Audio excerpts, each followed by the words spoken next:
तो आ जाओ सब लखनऊ, हुई गर्दा आज। जी हाँ दोस्तों, शाम शाम में खेसारी लाल यादव का इवेंट है।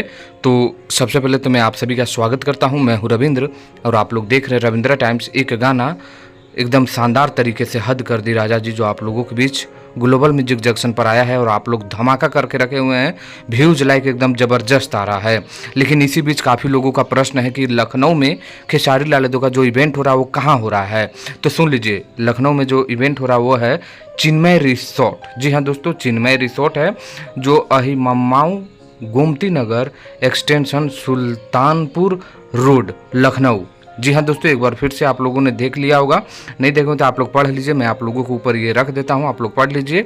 यहाँ पर जो भी आसपास के रहने वाले हैं, जो भी यूट्यूबर हैं, खेसारी लाल यादव के फैंस हैं, आइए आज गर्दा होगा क्योंकि वहाँ पर इवेंट रखा गया है इसी गाने को लेकर। गाने को भी ट्रेंडिंग पर ले आइए और गाने को नहीं सुने हैं तो जाकर सुनिए, गर्दा गाना है। तो आइए आज के इस इवेंट में